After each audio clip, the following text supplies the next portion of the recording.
The easiest way for you to go faster right now, without more training, is getting your race day nutrition right.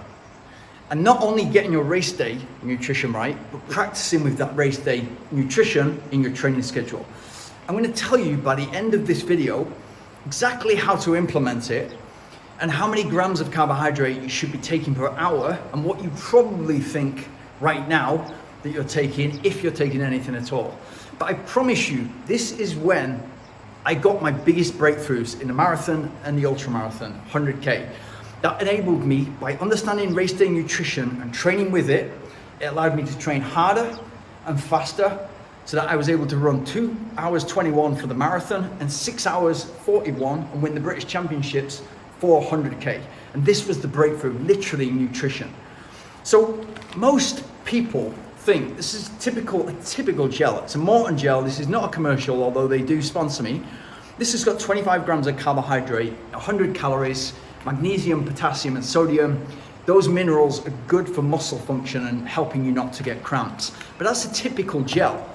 And whether you're using Goo, Stinger, Science in Sport, whatever you're using, it's probably got around 25 grams of carbohydrate and around 100 calories. It's important because we now know that we can take in way more grams of carbohydrate per hour than we previously thought. And on the back of most gels, it'll tell you, take one of these gels every 40 minutes when you're exercising.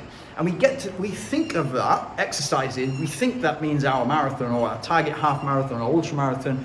Usually you would take gels or sports drink when you're running more than an hour, because we've typically got around 2 hours of glycogen supplies.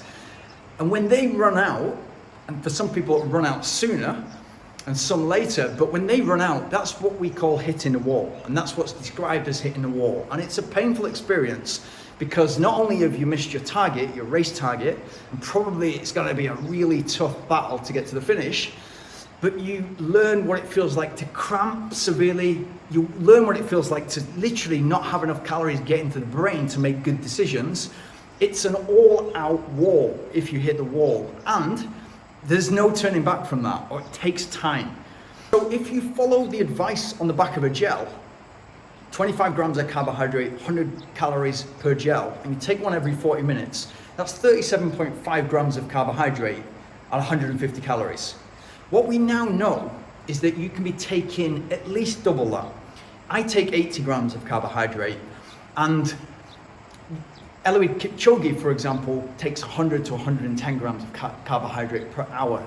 And we take it, me and Eliud take it in the form of sports drink. So this is a sports sachet powder that goes into 500 mils, and within that is 80 grams of carbohydrate. So I'll have one of those per hour. And they're usually on elite drink tables, whether you're running 100K or marathon. But I understand that that is not available to everybody. If you're running ultra marathons and you've got a camelback on your back, then yes, you can get used to that. And it's a fantastic drink. And again, it's not a commercial.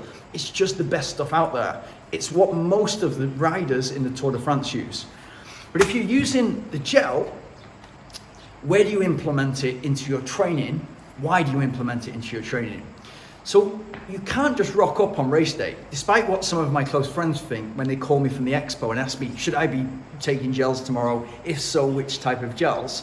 You can't just rock up and take one every hour, 2 every hour, 3 every hour and expect the stomach not just to take them in and not to be sloshing around, but also to take that carbohydrate and then get it into energy and get it to the muscles. So you can't just expect that to happen. You need to train the stomach in the same way that you're training your aerobic system and your muscles to conquer the distance. And so the best time to use this is your midweek interval session and your weekend long run. So you're teaching your body to go fast by taking these in, teaching your body to your stomach whilst it's moving fast, to take in a gel, to take it in during the rep, not between, and also weekend long run. So you're teaching it, if you're going out there for an hour and a half, 2 hours, you're practicing with increased frequencies. So you're gradually upping the grams per hour to ideally 75, 80 grams of carbohydrate per hour. So that would double the amount that you're probably taking in right now. What benefit is that going to give you?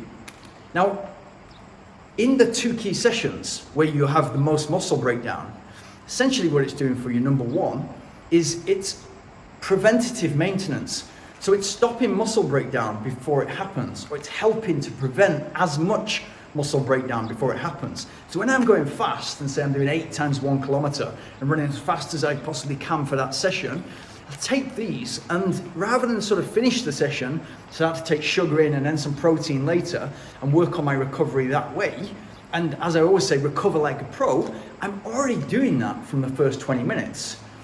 And you can take one of these every 20 minutes. You just need to get your body used to it.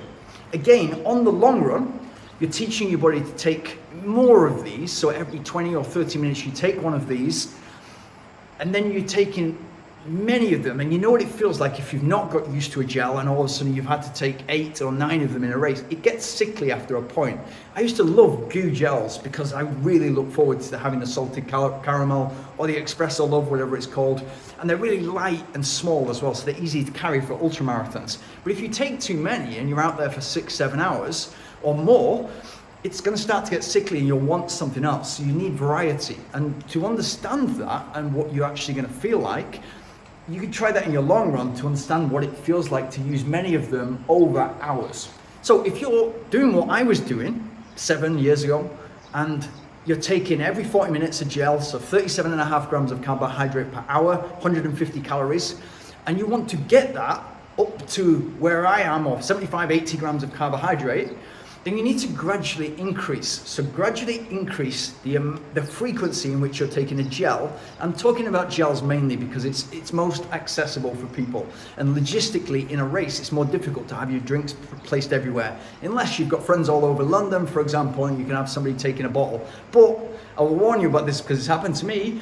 You've got to rely on people. If you're going to do that, maybe it's your wife or your girlfriend or your husband or your boyfriend, you've got to rely on that, and you've got to realize that if that person doesn't show up at the right time, I've now not got that available. So you need a plan B, and that's why gels are the easiest thing. To go from taking one of these every 40 minutes to taking one every 20 minutes, so literally doubling the amount of carbohydrates and calories that you can take in per hour, you're going to see an easier last third. You're not going to hit the wall, and that freedom, because it's not a concern anymore, is going to free you up to concentrate solely on speed and hitting the target you want to hit. So again, gradually increase, like the distance, like the total volume, gradually increase the frequency in which you're taking these to get to a point where you can take one of these every 20 minutes. I wanted to explain that in as simple terms as possible and as quickly as possible. But if you've got any questions at all, let me know in the comments below and I'll help you out.